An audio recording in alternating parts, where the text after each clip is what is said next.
Hey everybody and hello humans. This is Not a Robot's DC Comic Review Show.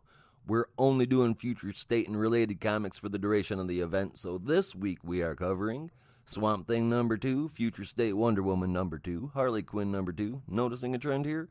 Superman of Metropolis number 2, Future State the Next Batman number 3. Gotcha. Why? 'Cause he's Batman. And then Flash number 2. You'll be able to catch many episodes covering additional DC titles and comic publishers with Not a Robot Comic Quip Bites. Access to our bonus content is only available to our Patreon community, who get all things Not a Robot starting at just $1 a month. Go to patreon.com/Not a Robot Podcast to sign up right now.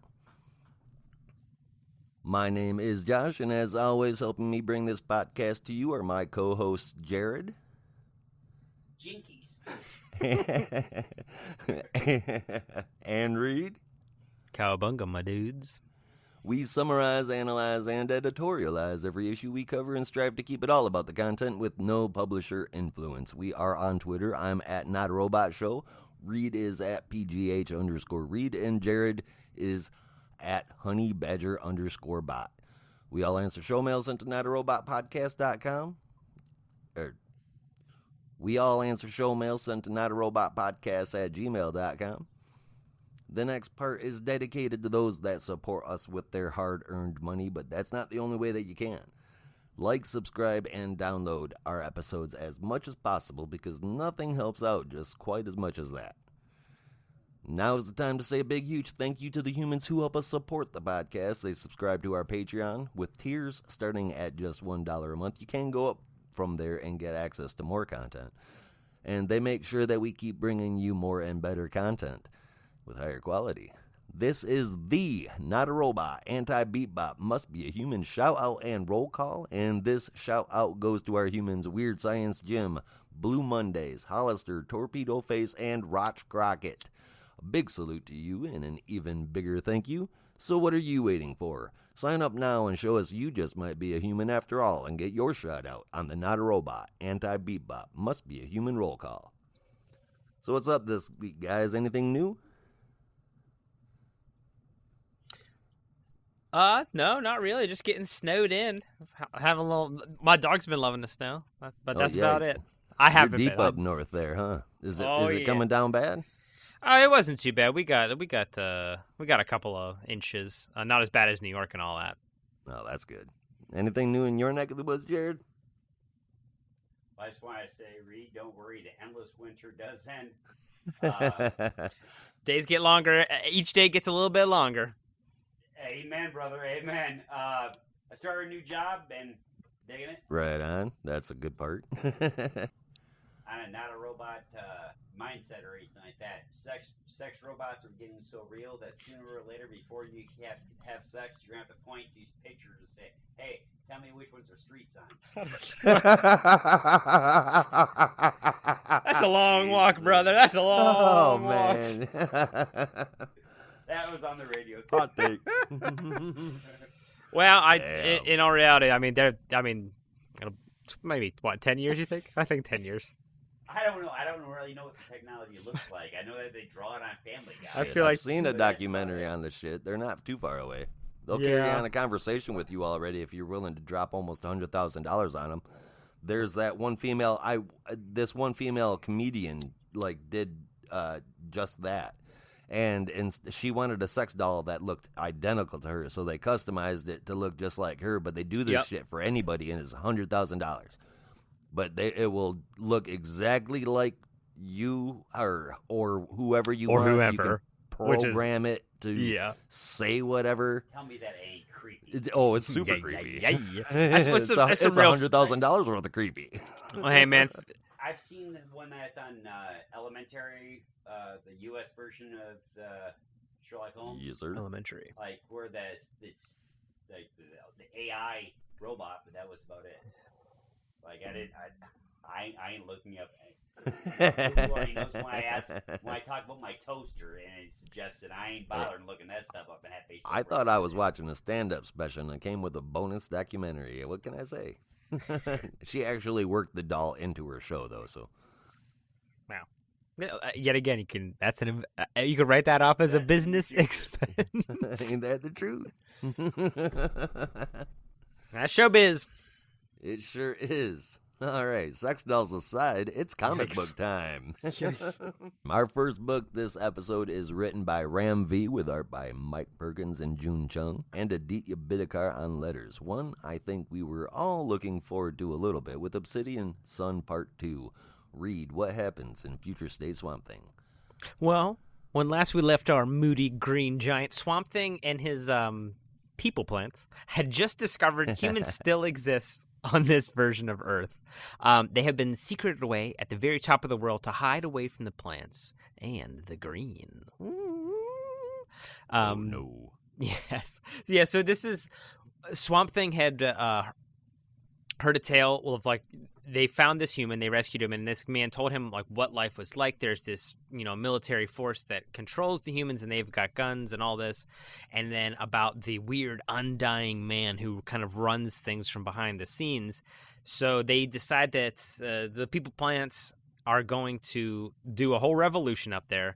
And this man says that he has friends in the resistance that will help. So they storm the lab. It's an old Star facility.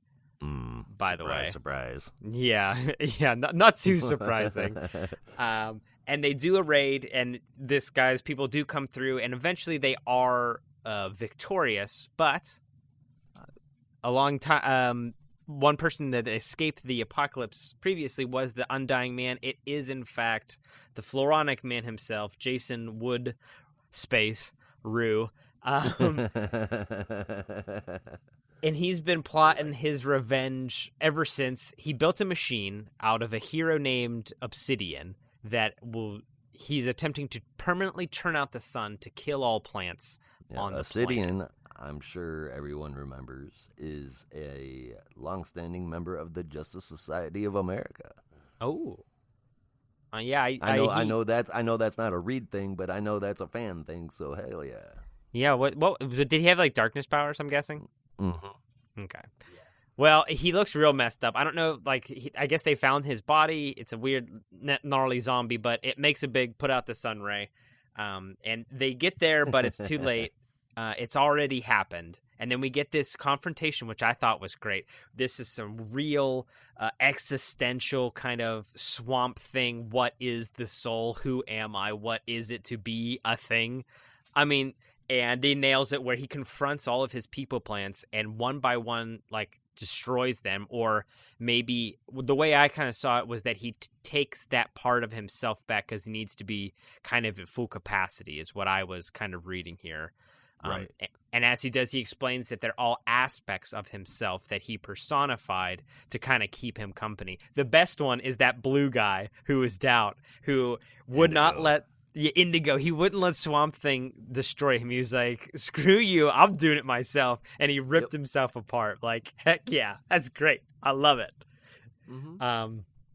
So then Swamp Thing, basically, after he gets all of his power back, Which I'm going to say the reason why he did what he did was, and he touches on that, is humans have souls, basically, is what he was getting at. They will always strive to do more, and his plant children, no matter how much they meant to him, are only going to do what he made them do. Yeah, and they're kind of just automatons. Yeah. So they can't ever take over the world, but with humans, there's hope, at least, that they can be the worst, but they can also be the best. And right. He's hoping for the better day. And they can be unpredictable, which unfortunately his children can't. But honestly, I was a huge fan of this story from start to finish. It was moody. It was action-packed. The visuals were great. And for me, this is one of the most satisfying offerings in all of the whole Future State stable. The narrative is so perfectly, like, clean. All of the characters have starts and finishes. That, all of the little people are, like, innocence, doubt, ambition, and they act in that way. And at the end, I didn't notice that until it was brought up that they were different pieces of Swamp Thing, and I see that, and then I'm thinking about all the different ways that they were act. Even the little pieces that we got to see, they were all like different. Oh, what's that kids cartoon from Pixar? Yeah, everybody's like this different Inside emotion. Out. Inside Yes. Out. There you go. That was, I mean, it was a great representation of that. Good pickup, man. Now I'm gonna have that bing bong song in my damn head all night. Thanks a lot. Yeah, what are you gonna do? But yeah, in Swamp Thing, his very last act is an act of like contrition because he did in fact destroy humanity, but now he's kind of giving himself up to save what's left to start over, and that's why he said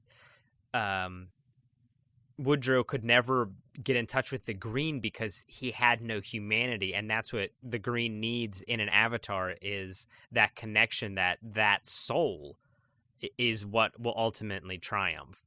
But Right. this one was amazing. I loved every minute of it. I'm giving this one 8.5 out of 10. Nice. Jared, what did you think?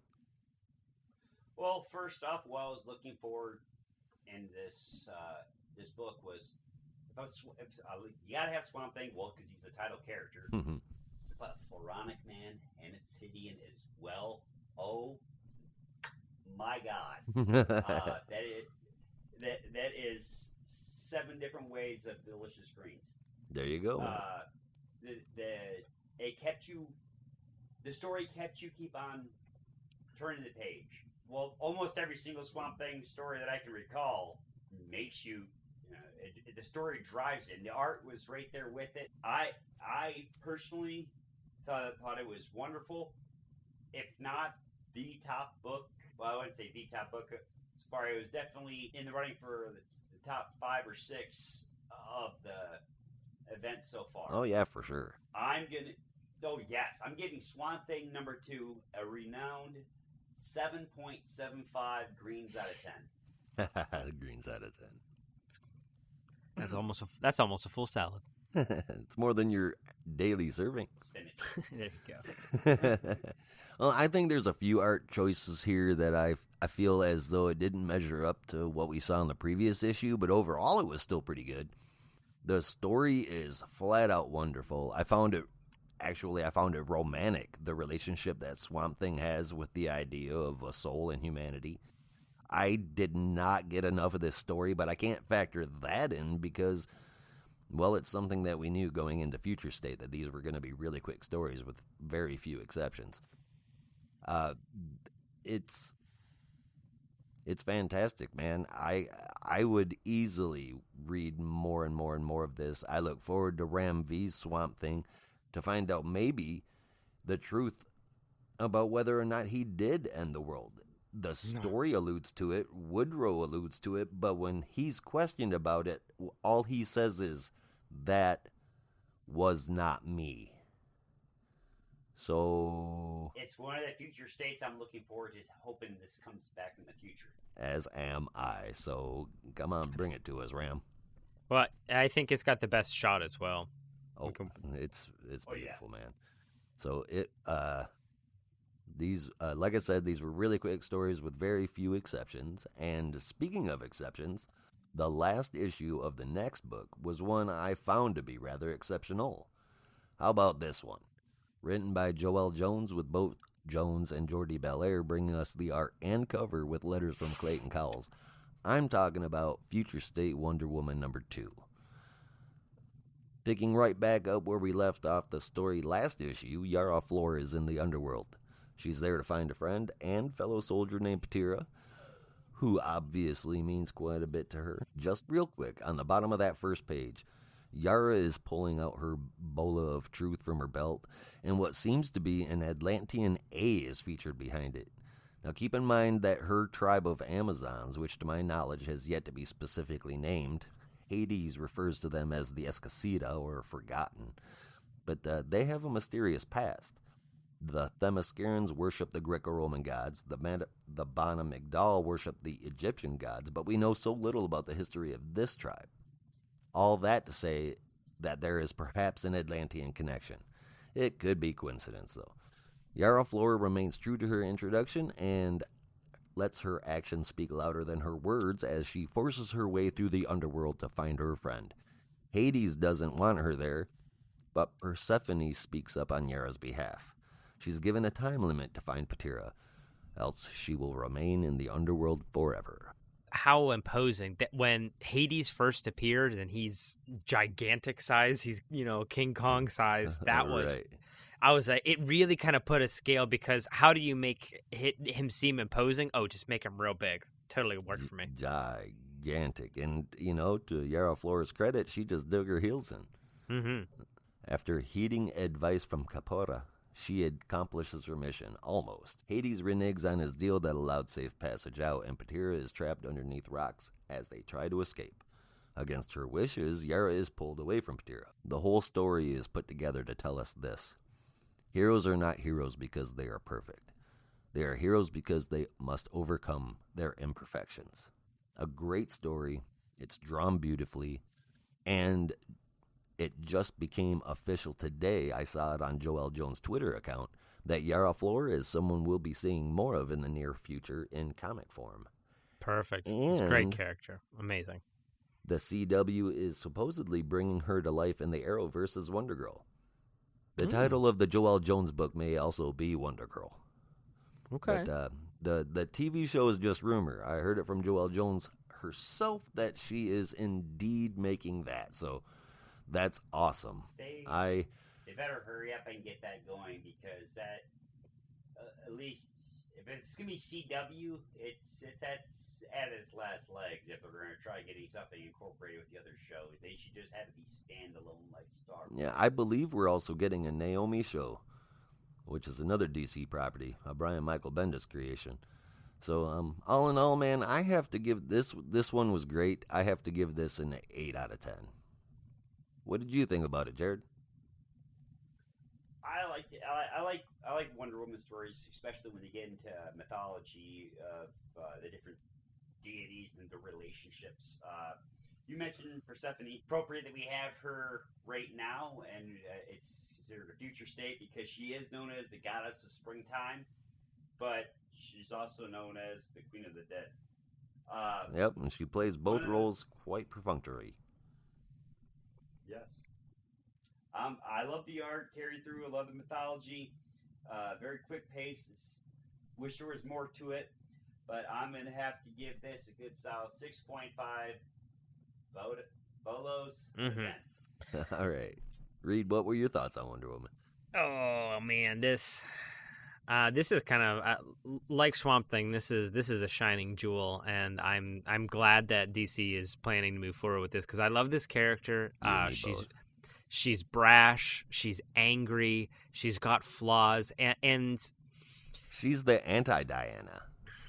Well, not so much the anti-Diana, but this is the Diana that you hardly ever see. This is the Diana who's untested. This is the Diana you always see her as Wonder Woman. And you get glimpses. Does tend to try and talk through things whenever possible. Now, coming up though, you're right. Yeah, and I think this is like this. The glimpses we're getting now are going to get us where, and I think where what she's doing because. Like I mentioned previously, this seems like we talked about how they're like the Hercules comparisons. That she's doing her trials. You know what I mean? She slayed the Hydra. She's gone to the underworld. Cheated death and things like that. So I think this is her journey to that full, complete Wonder Woman. And like you had mentioned earlier with Persephone, she whispers to death, and I thought. I thought this is interesting where she convinced Hades to allow her to find the soul and leave.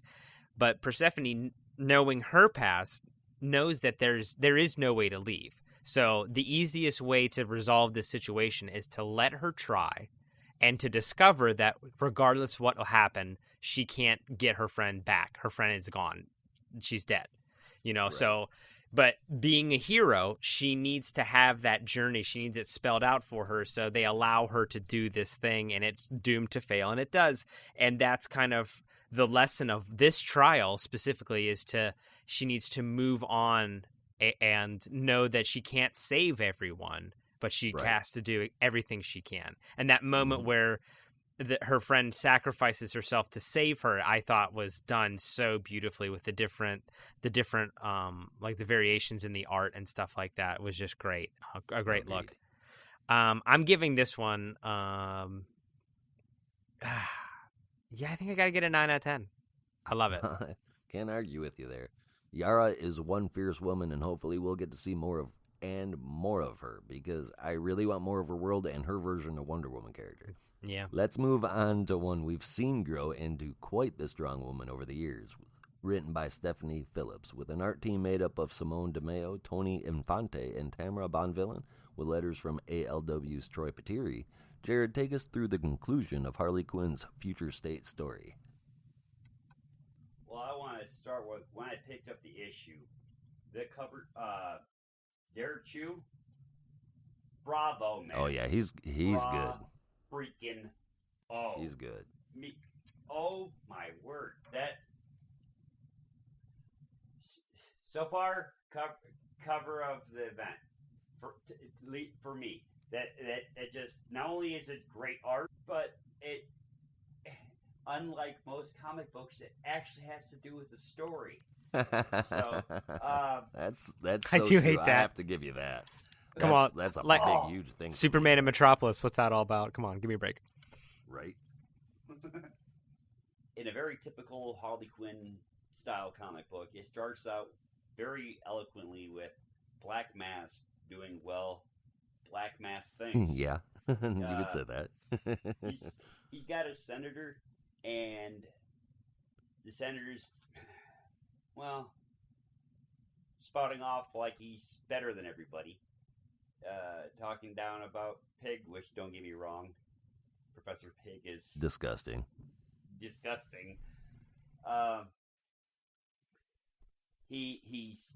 getting to a senator with a toxin that paralyzes you. He's quoting Greek mythology. You know, that's Black Mask. That Roman's he's a smart man. He's creepy as all hell, but he's smart. And jumps to Harley Quinn and Jonathan Crane, demasked because it's still the era of the magistrate. Doing, looks like CSI work on a senator's crime scene because Black Mask killed the senator for funneling his money directly into the magistrate's account. That's just why. No, that'd be one man I would not want to have mad at me. But not a lot said between Harley and Crane. It just felt like a page filler. You know, like they talked, but it's just nothing worth grasping. Nothing in context was said. It's like their last interactions from the last issue. I mean, there's not a lot there. It's most of their interactions are her making him look like an idiot. Yeah, well, she's extremely intelligent. They like to do that, right? Well, not to mention the fact it's 2 issues, so you don't want to get too much involved in too much dialogue. You bog down with a story that's really not there, just showing potential. These are like advertisements for possibilities. Some of them we're hopeful for, like Swamp Thing and Yara Flor, both of which, yes. Hopefully we'll see more. Which I don't want the future state. I want her now. Don't put her in the future. Yeah, exactly. Have her go back at time machine. Have it be happen. Like I mentioned, I time. believe that she is going to be given the title Wonder Girl in the comic as well. I could be mistaken, but I think that's what's happening. And maybe we'll. Well, if they're gonna look at the show after, then yeah, it's gonna be the same title. They don't want to confuse the audience. Right. The fan base. Sorry, that was the Mandalorian from Iron Man. Well, Dr. Crane decides to mask up to go after Roman. Mm-hmm. Following the magistrate goons attacking him, Quinn baits Black Mask to show, and well, he does because villains are idiots. Yeah. At least that's the way that they're drawn. He can be extremely intelligent, but come on, it's Harley freaking Quinn. You don't trust her. Scarecrow, let's go with his feel good about yourself doctrine. A little fear gas for you. And then it starts to affect Black Mask. He's a little bit resilient because the tough SOB. Harley doubles down and pulls Scarecrow's mask off, exposing Crane's face, which for when the magistrate gets there, that's important because hey, you ain't supposed to be doing this no more. No more masks. Exposes him to the toxin, which he's got a high tolerance, but it's extremely potent, potent batch. Yeah. And it ends beautifully with Harley Quinn quoting that she never liked masks, which,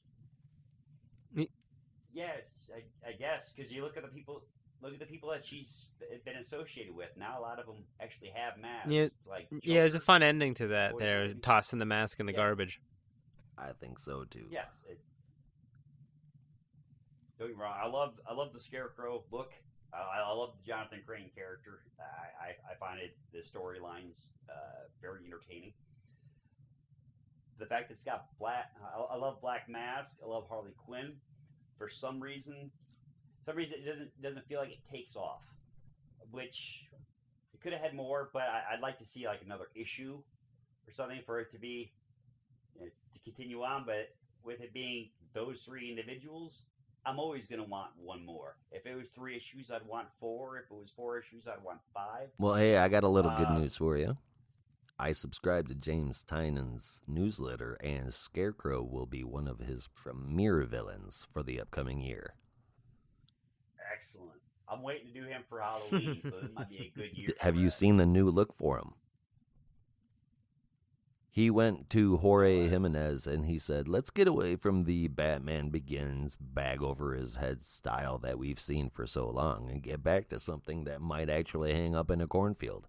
Well, they mixed that with the look of Plague Doctors. Yeah, cool. And I have to tell you, guy, it looks awesome. Dang you, now I'm going to have to end up looking that up. Well, start to finish, I enjoyed it. The art was extremely good. I love Troy Petiri's lettering. It's consistent throughout and makes it really easy to read. I couldn't give it any more than a 7 1/4 mask stealing marvelous Harleys out of 10. Yeah, I just wish there was more to it. Like, a couple more pages had to be, I don't know, something to take a bite out of.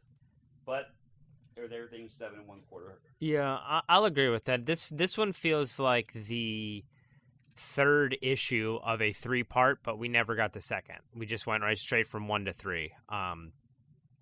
Because Harley working for the magistrate, I mean, it kind of works itself out, but it's all kind of very rushed. There's some cool moments. I like all the Black Mask stuff.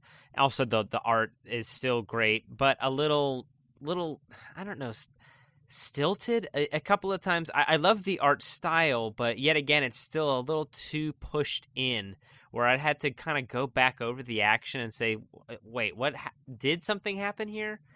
Other than that, it was a lot of fun, but it does feel, this feels like Harley, like diet Harley Quinn. There's something missing, and I don't know exactly what it is. Yeah, this is Harley Quinn Light for sure. This is the free trial version or something. This seems like the logical thinking things through Harley, and there's not a whole lot of the crazy, spunky, fuck it Harley, so to speak. And you normally get that in like action scenes. So, but in this, the action is there, but it's a little stilted. I don't know. There's not a lot of personality. You don't get to see her express her craziness too much. I mean, she does a little bat work, but I don't know. For me, this one, I give it an A for effort. In the style choices, they really went for it. So I want to support this type of thing, but not exactly this thing. So I'll give it a 6.75. All right. And I looked up the Scarecrow costume. Yeah, I'm digging the coming Scarecrow. Yeah, you guys got to look at that for if you haven't checked it out yet. I posted it in the chat here. Dr. Crane. Right. Yeah, I'll throw it up on Twitter or something too. Before I get into anything else, can I please say how much I would love an animated series drawn exactly like this? Please and thank you. That would be great. I'd dig that.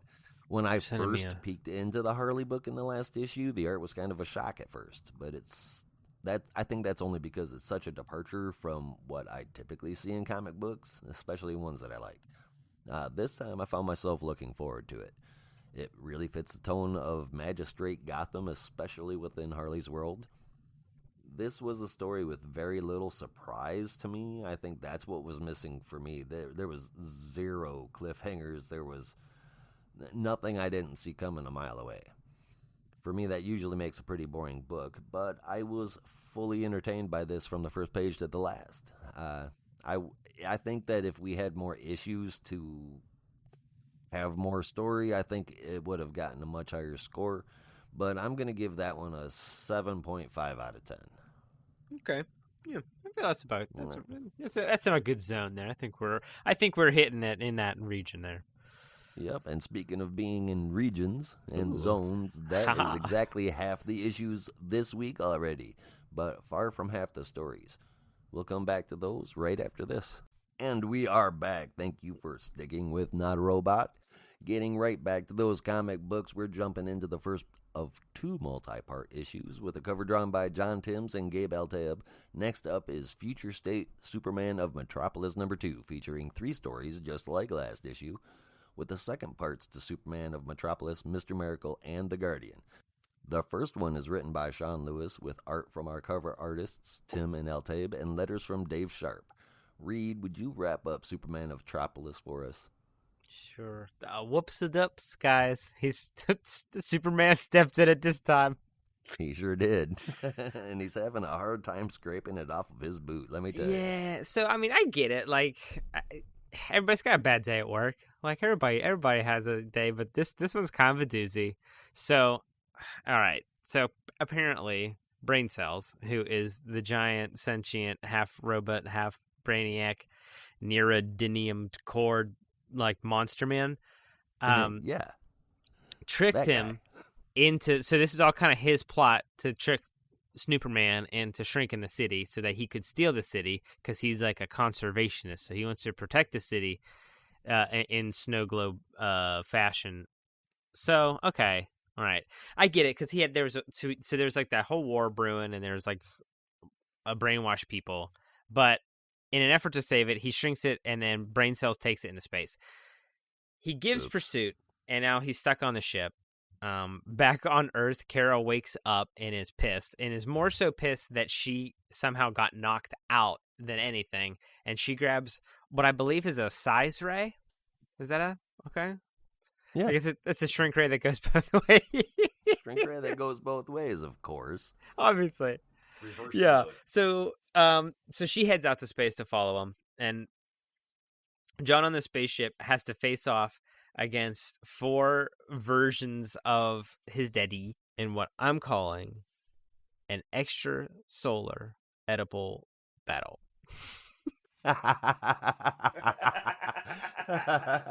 He has to physically fight manifestations of his faceless daddy, like in a dream, and he does it, and he fights them, and he rips out the neuralinium or whatever core, and he zaps all the bad daddies, and they die. And effectively, once he got that core out of Brain Cells, he can just kind of control him, because he's just like a floating head, and he's Superman. Kara gets there just as things have kind of wrapped up, but the size ray got broke.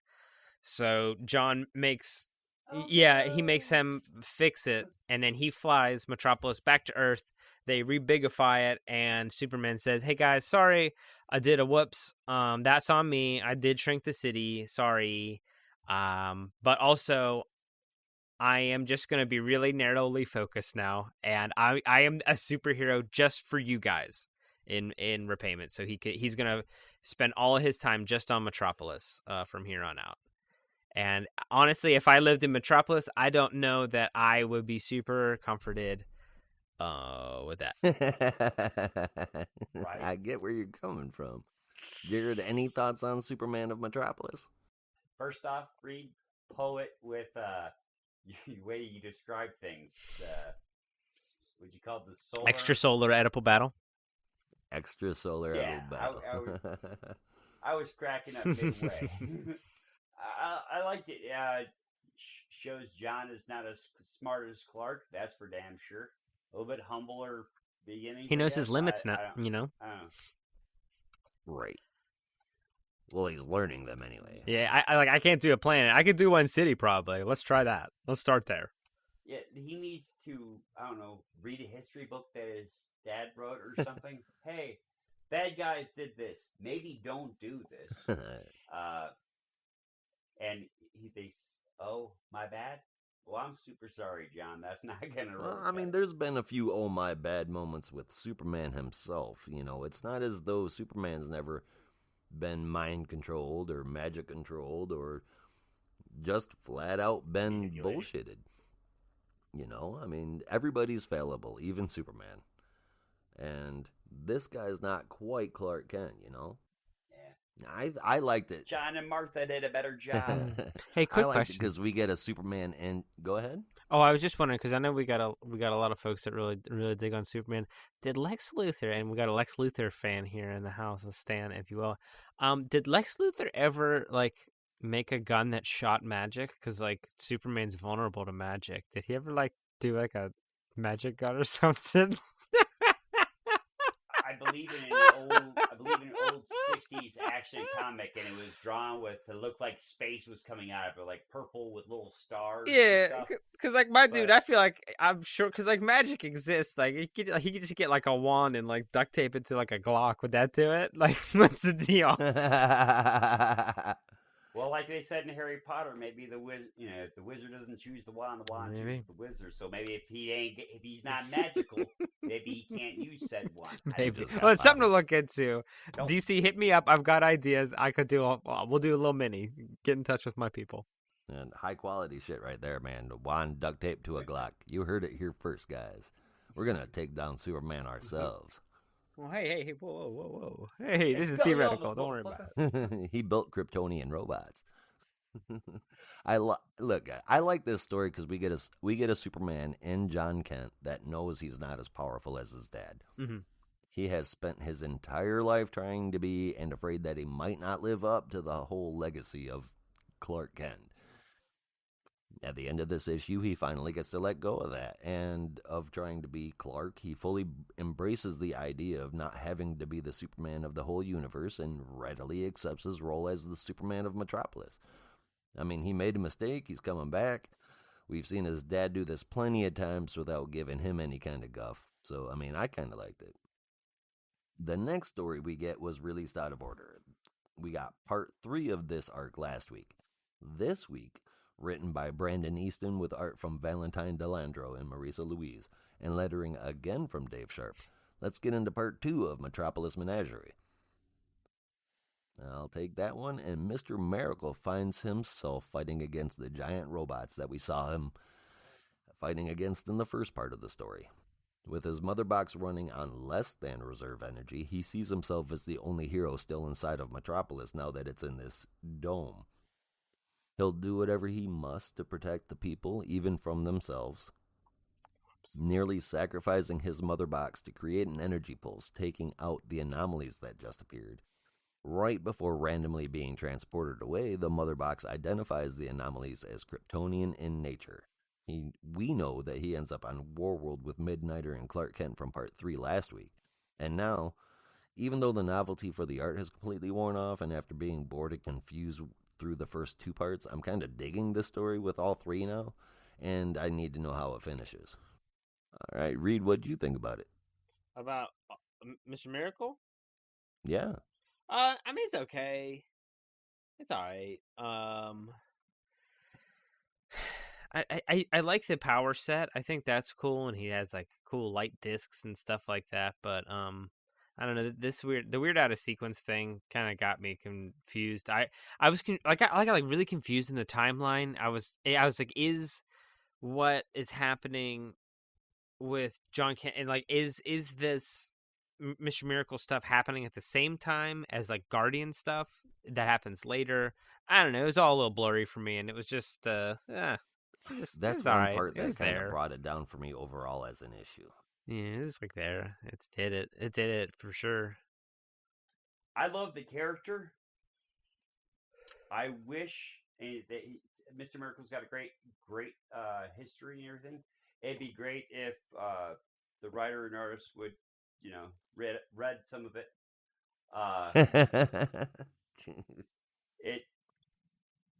It by far this week is one of the worst art. Like the rest of the issue, both sides of the story are great. The Mr. Miracle issue, no, that looks like the back of a newspaper type of serial. That's not a comic book. That's a newspaper serial, like the George Reeves era of Superman. Mm-hmm. Gotcha. But I'm not a fan of that. I guess some people are, but I stopped reading Archie comics when the first time I ever picked one up. So I'm not a fan of that crappy art.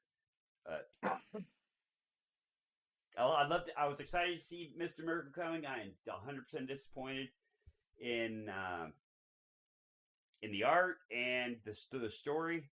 It felt like a lot of dialogue to himself. Interact.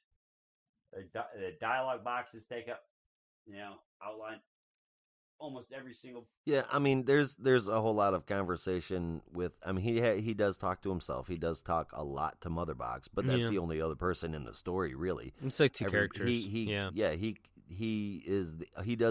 obviously doesn't know that Guardian is there, and he knows that Superman is gone, and there's a big ass bubble over the city of Metropolis, and nobody knows what the hell's going on. He just thinks he's the only hero there, and he's almost out of batteries. I do like that hook of him running out of charge and him not like him being on empty. It kind of, they do a neat kind of moment highlighting that, where he like runs on these energy discs, and at one point he runs off the energy disc and takes the one that he was just walking on and like flings it at a robot and it blows up. And I just thought that was like neat, like so he didn't have to like spawn an extra one or something like that. He just used the one he was done using and threw that. I don't know, it's just a neat way. Reduce, reuse, exactly. I mean, it's cool. It was really different to see somebody who fights on such a cosmic scale brought down to street level. So that was unique about the story. But I get what you're saying. I mean, the nostalgia wore off on it, but and releasing it out of order, it really threw things off. But I still want to find out how this one ends, just because it's Mr. Miracle. I've got to know. And I'll read it because it's part of the event and everything, but you're just done with it, huh? A lot of missed potential. Well, a lot of missed potential. It'd be a miracle if I Hey, enjoyed that. hey, there we go. We got some jokes. Zinger. On to the last story of this issue, written by Sean Lewis, also responsible for the first story in this, with art from Cully Hammer and Laura Martin, and letters from Andworld Design. Jared, how does part 2 of The Guardian fare? I'd like to say that the thing was incredible. I'd like to say that, but then I read it. Well, actually, the art was really good. Guardian's down. Everybody's having brief 1 sentence, 2 second dialogue for people that don't really matter. At least I'm not able to recognize who anybody is. Nah. But it's part of the whole entire empowerment feeling that I get throughout the entire issue. It's progressive. I feel progressive. People standing up. And it's an overdone trope now. Or at least need to get it done. Do something different tactfully. Honest Mary honestly annoyed the hell out of me. She has Jimmy up on the Daily Planet, which, surprise, Jimmy's in trouble. But luckily his top 8 spaces on MySpace are all superheroes. So he's got backup to the backup of the backup. His A-list is Superman. So right. Mr. Olsen has nothing to worry about. He's got a little confidence. Maybe that's his downfall. But he's not leaning on the superheroes now, not in this future. Jimmy Olsen is leading renegades, running around also painting graffiti saying Superman lives. It's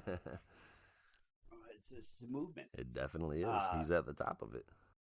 Honest Mary's taken by citizens' arrest at the end. They surround her. They let her know, hey, no, fucking you up was on the menu. We voted against it, which I thought was excellent. The simple fact that you say that to her, hey, we considered it. It got voted. Superman Returns. Honestly, the art's good. Story. It's a slightly less entertaining than watching my fish after feeding them. But it was It was pretty to look at. Nothing special in this section. Literally nothing special. The art is where it gets all the points that it gets, because dialogue, story. Well, I mean, I get that. There wasn't a lot of meat on this one's bones, but for the little bit that we got, I enjoyed it. We got a street-level hero and Guardian, Jimmy Olsen and his Renegades, and they all pull together to keep Metropolis safe in the absence of whatever Superman is supposed to be guarding Metropolis right now. It like you said, it wasn't nothing special. It was just a run-of-the-mill story there. But for even an average issue, I think it was done well. Overall, though, with the art, I loved every part of it except for the Mr. Miracle stuff. I mean, the first one I got nostalgic for, but, then that wore off. But other than that, I mean, I enjoyed the issue overall as a whole. A little bit better than average, 7.5 out of 10. Reed, what did you think about The Guardian and your final score on that? I thought it was a lot of fun. I liked seeing how they were having like the whole community working in, and the gag that the high school like science club built this robotic leg climber machine, and he's like, "How did high school kids do this?" And he's like, "We go to school in Metropolis, dude. Obviously, our science is gonna be lit." And Right. I thought that was just really great. Like, we got brainiacs falling out of the sky on the daily, man. Like, we're into super science in high school. We got this. So I thought that was fun. That's hilarious. I like Guardian's whole vibe. And like I said, I'm very interested in the street level of the these big super cities. Gotham. I like the street level stuff, and Metropolis. Here we get a little taste of that, and I think it's all in good fun. Overall, these stories just kind of I couldn't really get invested in any of them because I know that we're probably never gonna really do anything with these again, because they all feel like kind of one-offs. And just like, okay, here's some stuff. So yeah. it's a bunch of interesting ideas, and it's very solid art, but nothing really sings for me. There's no wow factor. But I'll give it a 7 out of 10 because it is high caliber work. Certainly, this is finely crafted. Mm-hmm. I just don't love it. Jared, what did you rate the whole thing? Well, first off, I want, because Reed pointed it out, it gives homage to Metropolis's science department. But if you think about it, pound for pound, Gotham has to have the best education. How many supervillains have their doctorate? There you go. You got a point there, man. They don't suffer from brain drain over there. That's for sure. No. For the Superman and Metropolis Future State, I'm gonna have to give this 6 1/4 Jimmies out of 10. All right. Well, good stories, good art. There was nothing breathtaking or award-winning, but it was definitely enjoyable. Let's hope we at least get the same out of our next title, Future State, the next Batman number 3. The last book this week with 3 stories inside, with another gorgeous cover by Ladrone. We'll get the next Batman, Outsiders, and Arkham Knights. Written by John Ridley. Art from Laura Braga, Arif Brianto, and Nick Darrington, with Clayton Cowles on the letters. First up is the next Batman Part 3. In the last issue, the next Batman stuck his neck out to save 2 people who put on masks to kill a man who hurt their child. In this issue, Jace Fox does everything he can to get them to a safe house and save them from the execution so kindly offered by the magistrate. He does just that and gets the couple to a church that he sometimes uses as a safe house. He is still suffering from the gunshot wound and has them cauterize it with a flare. Ouch. That could not have felt good. Ouch to say the least. Yeah. I'd love to be in that room when someone suggested that. Well, he brings up that in his former job, he used to get tortured a lot, so he's kind of used to that kind of pain. Meanwhile, Peacekeeper 1 seems to have more than a little bit of a grudge when it comes to Batman and anyone who decides to put on that cowl. That makes me very curious as to who is behind that particular mask.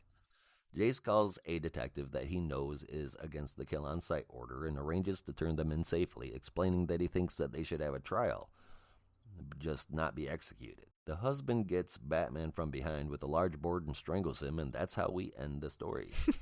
Now, I am completely into the next Batman. I love his personality and the way he acts. The art is awesome, and I was actually getting some old school Batman posing vibes from some of the panels. And I thought they looked done in a modern way, but very, very reminiscent of the things that we saw usually done in the 60s. This keeps up the good work that we've seen so far, and I am reading this for as long as the quality is maintained. Keep the issues coming, guys, and I will keep on buying them. It doesn't seem to be dipping at all. Count me in as a fan. Jared, what'd you think about the next Batman? I'm excited for any Batman that ain't Bruce. I think that goes for you and a lot of other people, too. I'm enjoying it.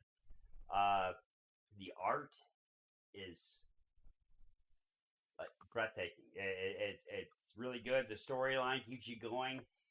I feel like I'm a traitor to my former self because I'm looking forward to a Batman story because of Batman, not because of who he goes against, which usually drives me there, but because of the Batman. And does he acknowledge himself as Batman, or they still just call him Batman? Well, yeah, I mean, he in his internal monologues he says, "I am Batman."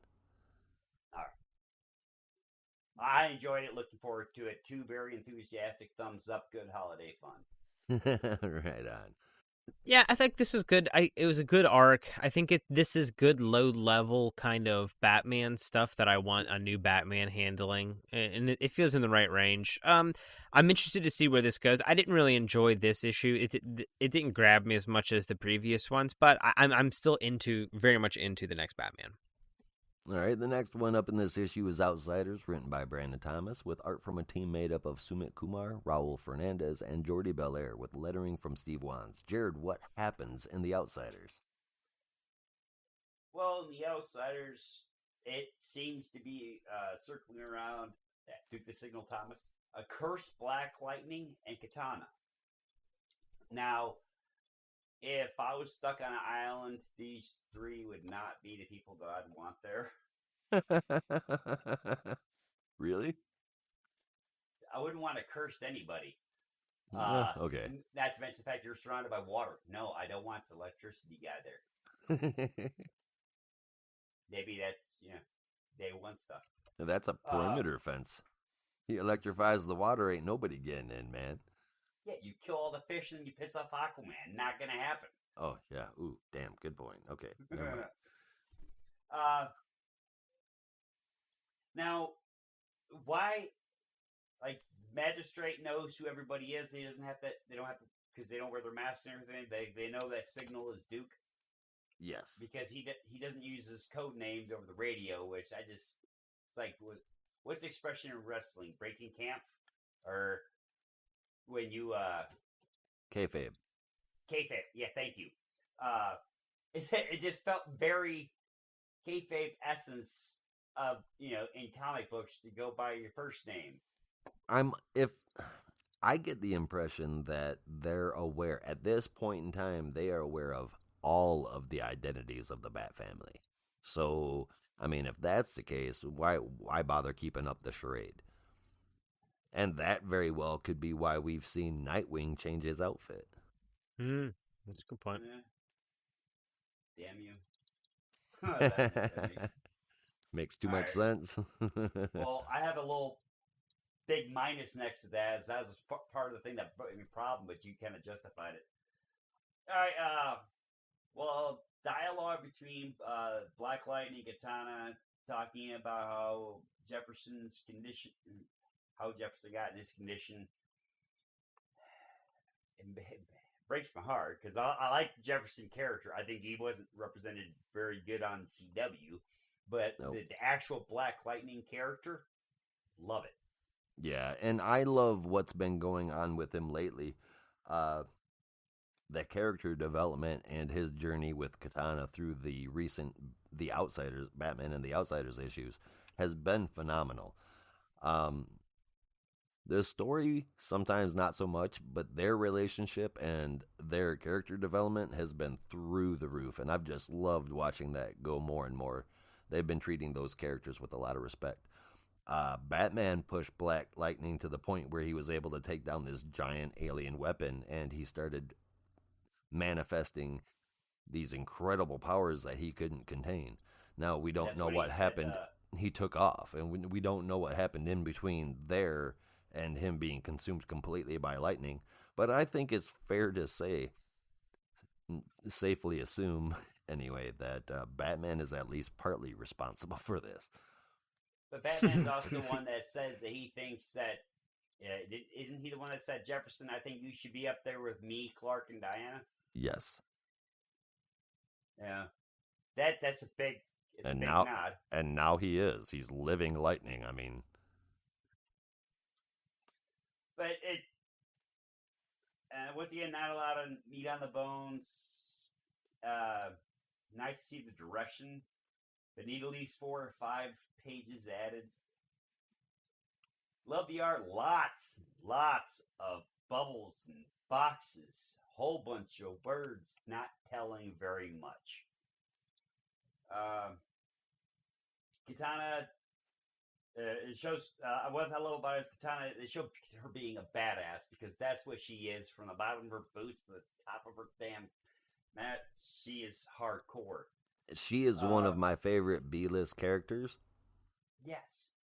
Yes. And when I saw that her sword was broken, dude, my heart literally sunk.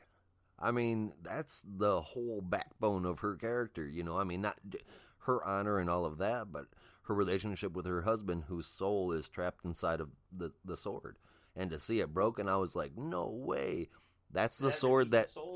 That's... I'm sorry?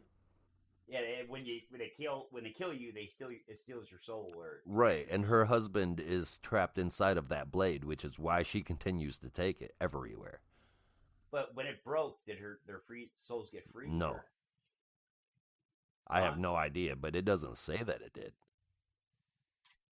She could have completely lost her husband. I have no idea, but that's what I'm saying. That's sad. That's what I'm saying. It is sad. Yeah, another cool scene is when Black Lightning zaps the bad guy.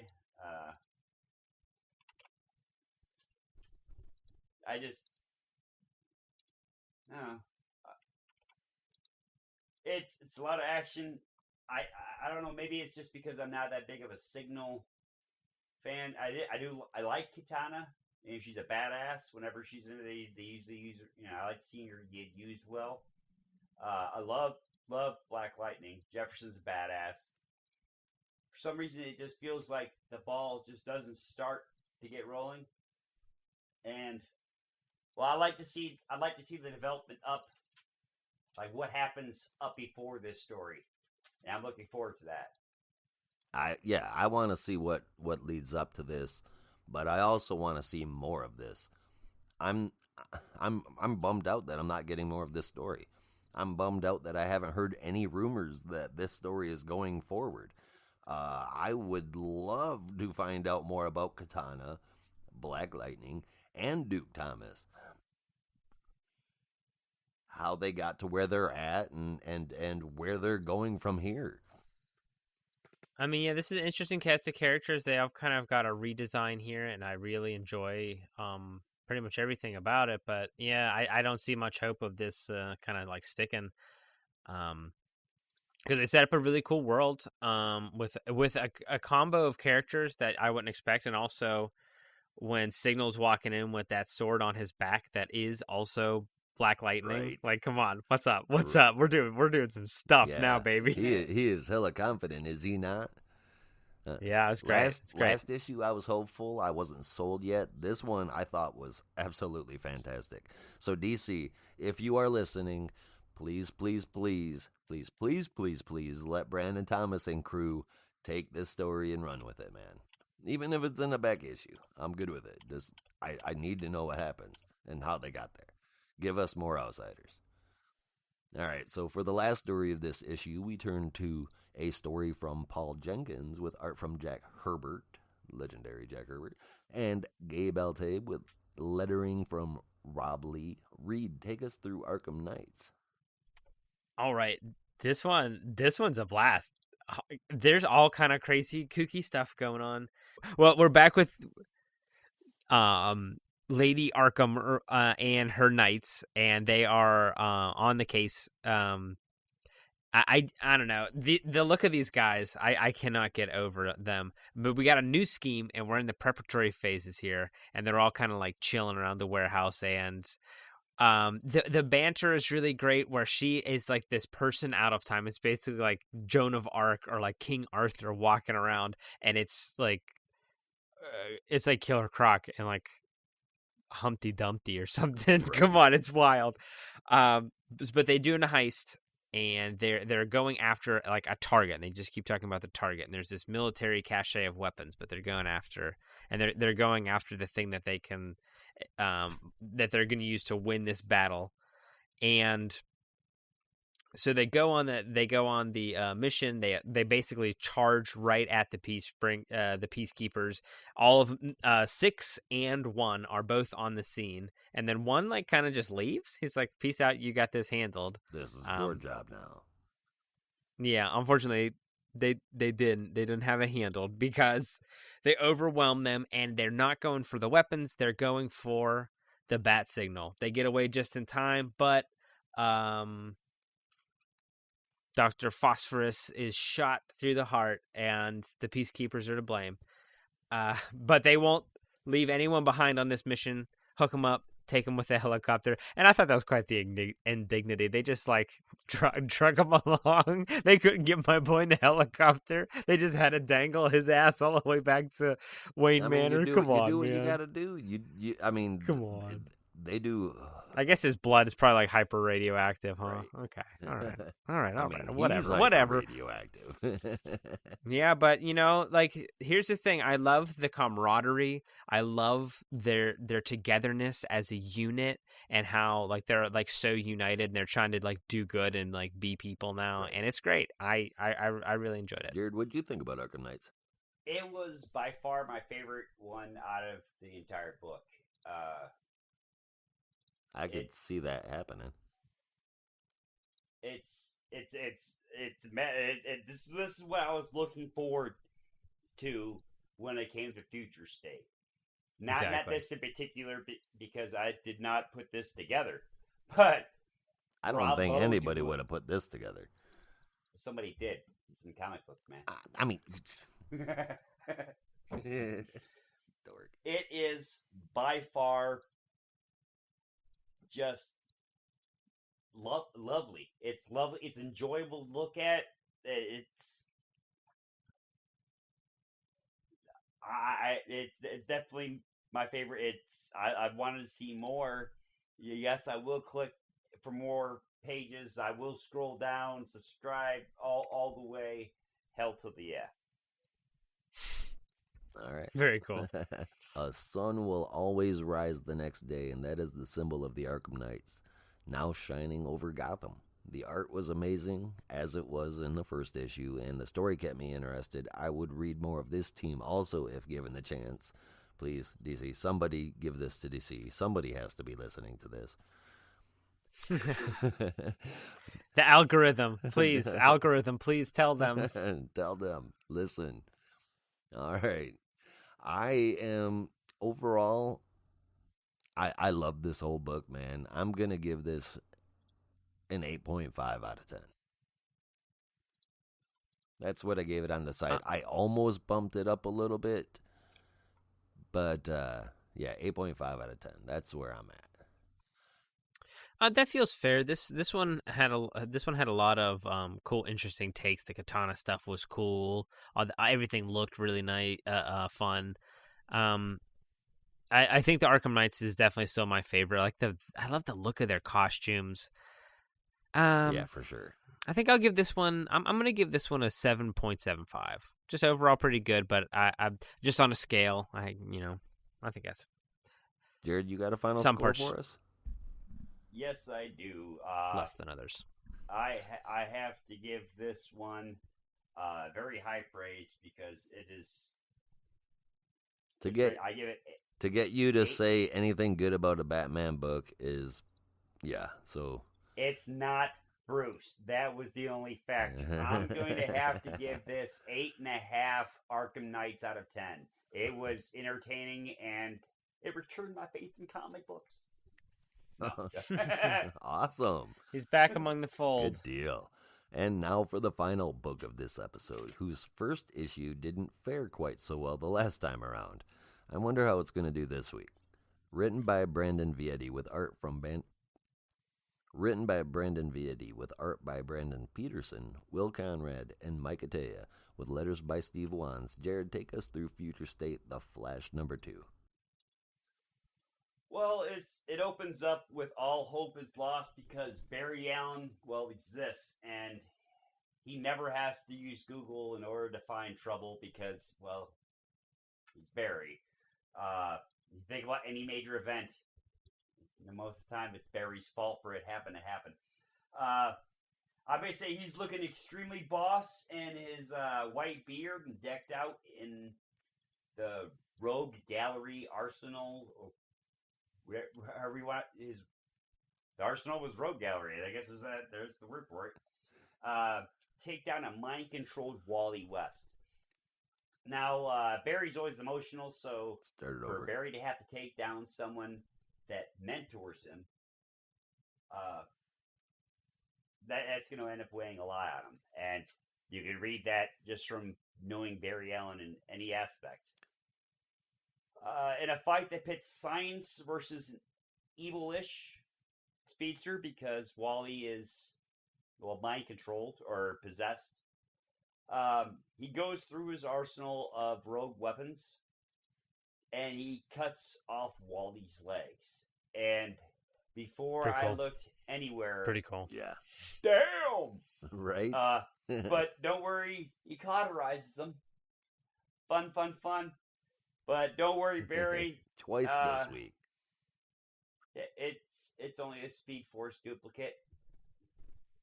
So nothing to worry about. Wally is perfectly fine. Well, no, because Barry continues to throw everything that's been ever used against him in the history of freaking ever, tech-wise anyways. And he's able to get into... Focus on the science. Focus on the science. Focus on the science. Lining me with science. That'd be a good part of that little song right there. Barry connects to... Well, he believes he connects to Wally, the real Wally. And Wally's begging him to bring magic users, and Barry lets him know. We can't. We don't know where they're at. Don't know. Barry goes all Breaking Bad on Wally and says, all right, well, I tried everything I can to, be able to stop you.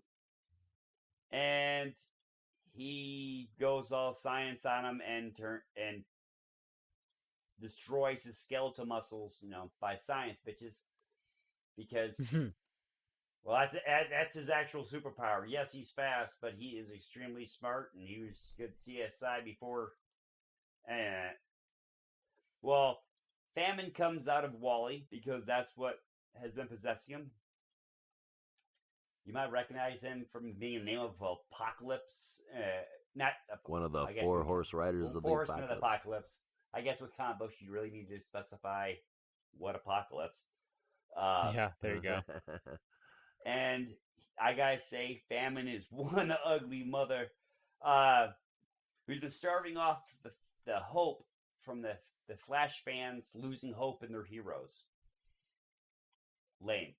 I'm sorry. Choked on a little bit of stupidity there. Barry gets turned into a blue statue because turns out Famine's not just going off of the famine of desires from Wally, but he's also going off of the starving off of the hope of the Flash. So he's been sucking his juice out of getting him fed too. Then Famine quickly takes back Wally. Side Beast, still extremely stupid. Premise, picks up Barry's ring, who's been collecting data for a fighting chance at a better tomorrow. If the better tomorrow doesn't have Side Beast, it is looking better already. I have to say that it does give birth to one of my favorite panels, so we'll get into that part later, but the art was good. I would say good job by Bietti. The story goes long and it keeps on driving you forward. It's not going to be too deep of a story because it's Flash. It's going to have layers and stuff, but it kept it in a Flash-esque story where it ends up driving forward. So I'm going to have to give this 7.25. Side B sucks. You should really do something different out of 10. Okay. Reed, where were you at with the Flash?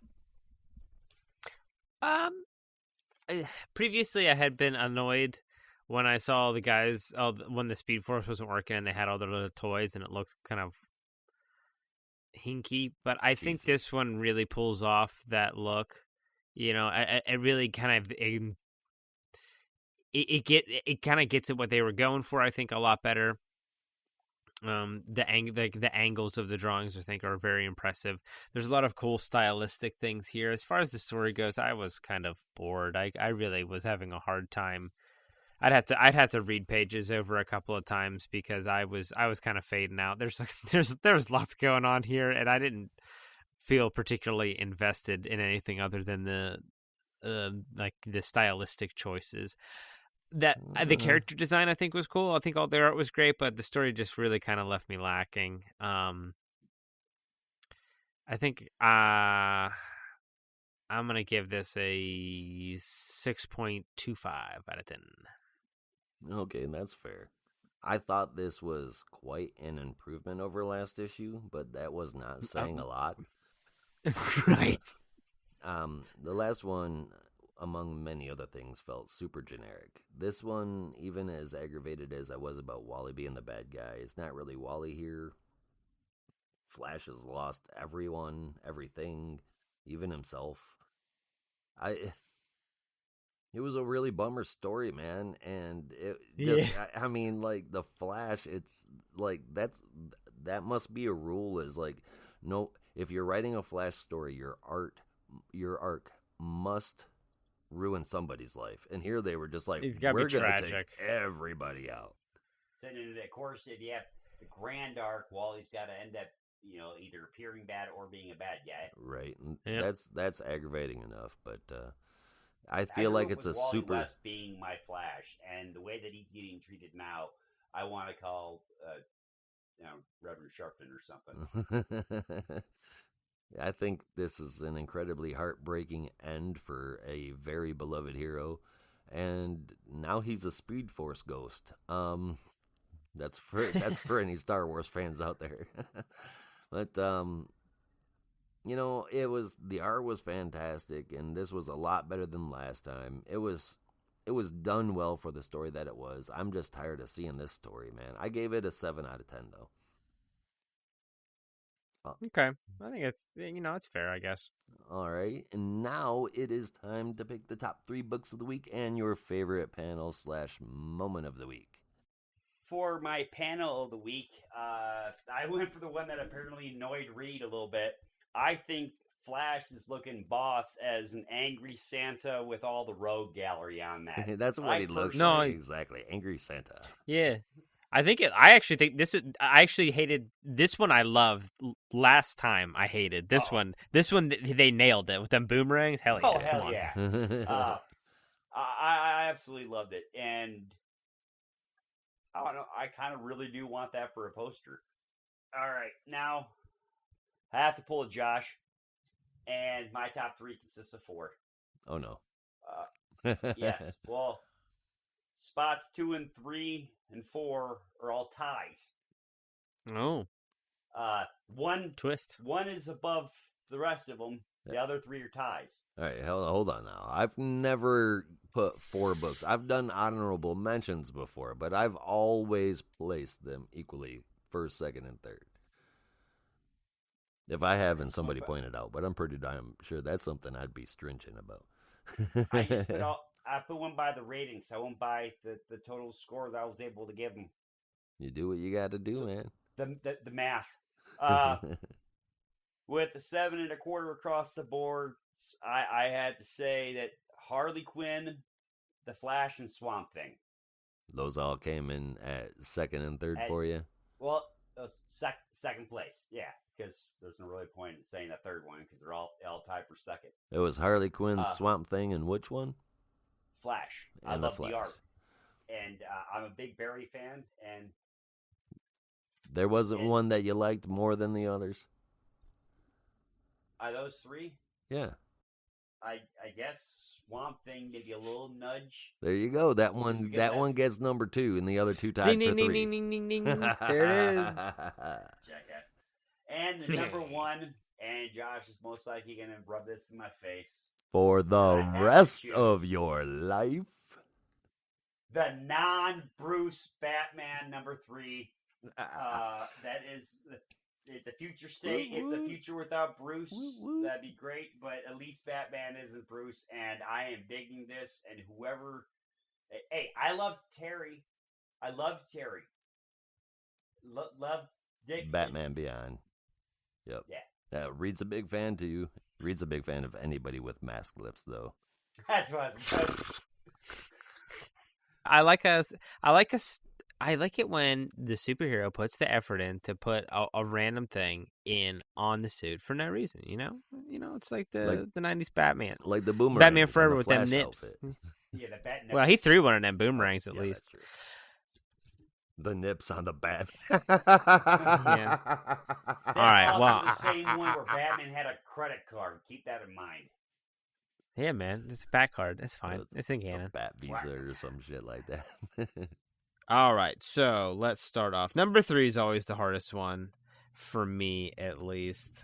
And I'll throw an honorable mention out there for Man-Bat 01 this week. Check that out. That shit's wild. I haven't read it yet. Is it a pretty good read? Yeah, you should look through it for sure. All right. All right, so number 3, I'm going to give to the next Batman. That was pretty fun. There was fun stories, but it kind of lagged for me overall. Number 2, I'm gonna go Swamp Thing. That was a ton of fun. I love that world, and I'd love to see some more of it. And Wonder Woman, I love Yara Flora. I love this new Pantheon. I think the style is great, and it's got my best moment is, like we were going through the review, when you first see Hades, when he appears. That's great. Yeah, that's pretty cool, man. All right, well, for mine, number 3 is going to have to be Future State Wonder Woman for all the reasons that Reed said. And the only reason why that's not number 1 is because of the other 2 books. They were just phenomenal. Number 2 is going to have to be The Next Batman. I gave that an 8.5 out of sight, and I only gave one book higher, and that was Swamp Thing. I gave that an 8.75, man, and I thought it deserved it. It also had my favorite moment in it, that end scene where Swamp Thing sacrifices himself.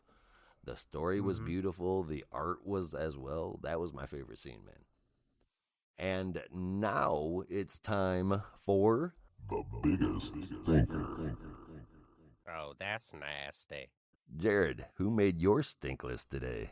Well, I think it's kind of evident, Mr. Miracle. It was a miracle that got published. So that entire section, toilet paper. Toilet paper. All right. Reed, what did you think? I felt the whiffs of stinkerdom coming off of that Flash book. I thought the design was cool, but I really what's famine? I don't understand all that. Yeah, it just, I don't know, man. It seemed to come out of nowhere, and it was average as hell, and that's why it made my stink list this week too. It's really only here because it has the lowest score of the week. I didn't hate it, but somebody's got to smell the cheddar. Yuck. There was a big theme of Greek mythology. This fucking guy. All throughout. Yeah. Yep. Well, hey, look. Hey, do you guys think that there's a conspiracy going on? Because I've been sucked down the rabbit hole of Greek mythology recently because of Hades, the game Hades, and now this Yara Flora stuff. We're back in we're in Hades, Persephone. It's all there, baby. Right. I'm in it. You got Roman talking about it, quoting it to the senator. Mm-hmm. Wonder Woman. A lot of different things going on. Yeah. Branching out, Very exploring cool. different mythologies. That's cool, man. And that's the show. Come back and listen next week when we'll be talking about Dark Detective number 3 and the second issues of Justice League, Teen Titans, Robin Eternal, Green Lantern, Superman, Wonder Woman, and Kara Zor-El Superwoman. As always, you amazing humans out there, thank you so very much for listening. You're the reason why we do this. Visit campsite.bio/notarobot to hear all of our episodes on nearly any podcast platform. And patreon.com/notarobotpodcasts for exclusive content we make for our patrons, again, starting out at just $1 a month. notarobotpodcast.com will take you everywhere you need to go for everything not a robot. And with that, there is only one way we say goodbye around here. Until next time. Be good to each other. And don't be a robot.